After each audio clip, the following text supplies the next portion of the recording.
Shout out to Bree for suggesting this video.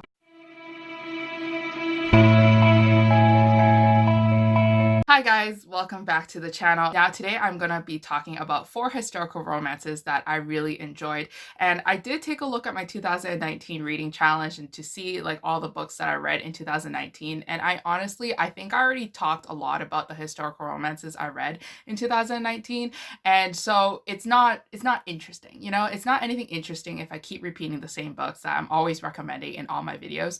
So what I actually did was that I went through all of my old reading challenges to see like any historical romances. And to be honest, I think in 2019, I didn't read that many historical romances to begin with. So I knew that 2018 was a better year for me where I did read a lot of historical romances. If you guys are new to historical romances and you guys are scared because of the setting, of like the language that's used, or of just about like how characters are written and the society, like structure of it all, because I know that there's a lot of people that are afraid of historical romances because of the writing. For example, like, yes, I get it, it's not written in the way that contemporary fiction is written nowadays. Like, it's not as smooth as possible. It doesn't include daily language that we use, and sometimes it includes old language that might be confusing. And then there's a lot of like different hierarchies and positions in the story that might draw you away from the story. But bear with it, because historical romance is definitely worth it. Like, it includes a different rays of stories and genres all merged into one. So it's definitely like a powerhouse of romance. And if you guys are nervous about damsel in distresses and how heroes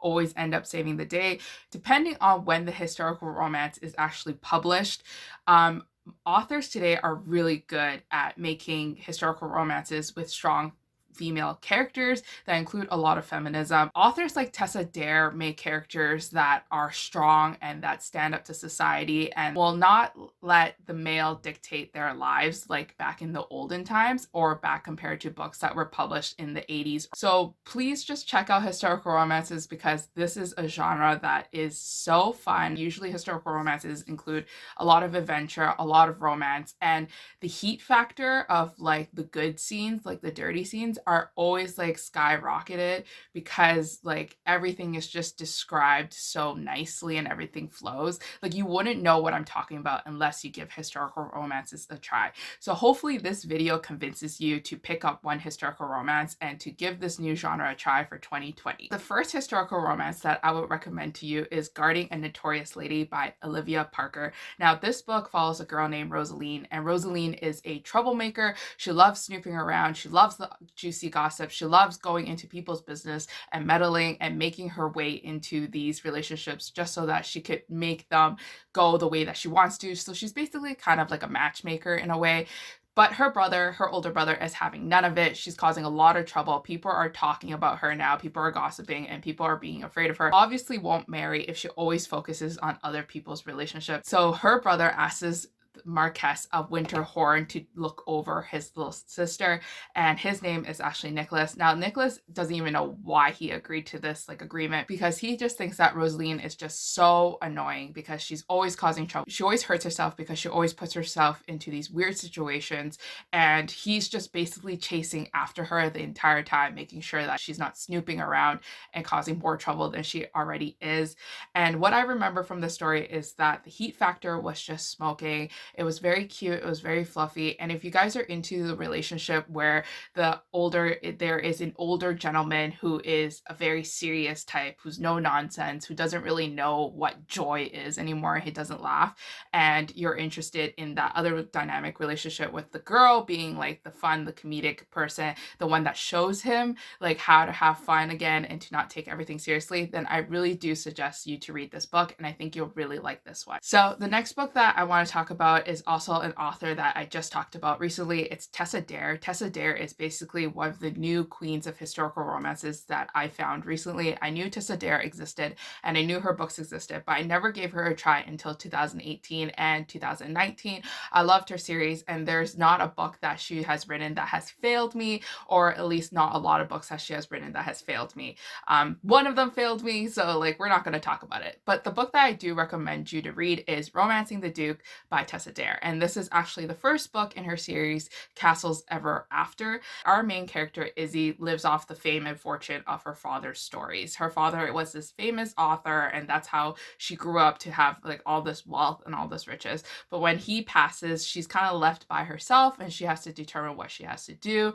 And she receives a letter that she is going to inherit a castle and she has nothing left of her life. So she decides that she's going to take this opportunity, she's going to take this chance, and she's going to go into the castle and take care of it and own it. But what she doesn't know is that somebody's already living in the castle, and that guy happens to be Ransom, which is her love interest.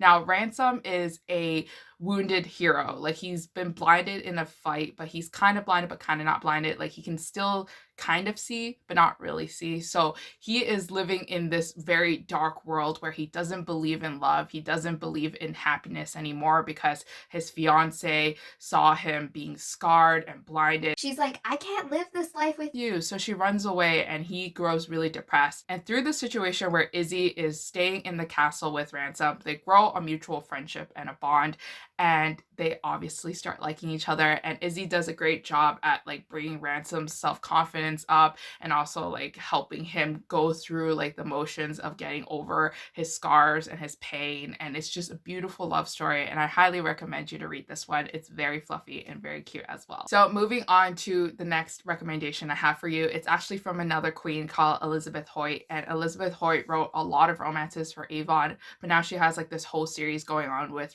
Forever Romance, which I do appreciate and I love. So this series is actually from Maiden Lane, and this is book number 8 called Dearest Rogue. And now this story follows Phoebe, and Phoebe is actually the blinded heroine. Like, she was born blind, or she had an injury, I forgot which one, where she was just blind and she can't really see. She lost her sight and she lost her vision, but she doesn't let her disability stop her from enjoying her life and from causing a lot of trouble once again. And her older brother, very protective. We have very protective older brothers in historical romances. So he asks his best friend, Captain James Trevelyan, to take care of his little sister because she's always, like moving around and doing it about. There's always danger lurking around on the streets, like if you're a lady and you're walking down the streets back in the day, like something could happen. You could get mugged or you could get killed. There's a lot of dangerous things going on there in society at that time. And our Captain James is not perfect as well. Like, he's injured himself. He was like a war veteran and he hurt his leg, and he thinks that himself is a disabled as well. Like, he has to deal with his leg injury and his pain. So, but through Phoebe, he learns to live with his injury and to cope with it and to not feel too sorry for himself. And they have like this beautiful romance. And I highly recommend Elizabeth Hoyt. And she writes really good steamy fiction that I really do think a lot of you guys will appreciate. So the last book I want to recommend to you guys is actually Scandalous Desires by Elizabeth Hoyt, and this is the 3rd book in the Maiden Lane series. Now, this book actually follows a pirate. I love pirates. Like, pirates are just so great. Like, they're badasses. They're captains of the ship, like that they can protect everyone on the ship. And then obviously if there's like a girl on the ship, then he has to pay special attention to her because he doesn't want her to be injured or assaulted from anybody else on the ship. So I don't know. Anyways, so this is a story about Mickey. Mickey is a pirate. He's a bad boy. He's been sailing across the world. He spent one night with our heroine, which is called Silence. Like, her name is Silence, which is really weird. I don't know why her name is called Silence, but we're not going to judge it. And he keeps thinking about her, but like, she is returning back to land. She is enjoying herself. She's taking care of the inn that she and her family are running until there is a baby left on her porch step, and she's taking care of the baby. But then all of a sudden Mickey comes back and Mickey kidnaps the baby. And she has a suspicion that Mickey is actually the father. I read this book back in 2018. I really enjoyed it. I thought it was very smutty. This was my first Elizabeth Hoyt book, and I knew that it wouldn't be my last simply because of the heat factor inside this book. Like, she writes really great heat scenes, and if you guys are into historical romances with a lot of adventure, with a sense of danger, with humor, and with very hot chili pepper scenes, then definitely check out Elizabeth Hoyt's series. But anyways, that is all the historical romances that I definitely would recommend you to read. Hopefully you guys found some that you can add to your TBR. And if you have read any of the books, please leave a comment down below and let's discuss more about the books and see if you guys have the same opinions as me. But until next time, I'll see you guys again. Bye. Can't let you go. I can't let you go, no. 우리 운명 저 다음 번호 get you.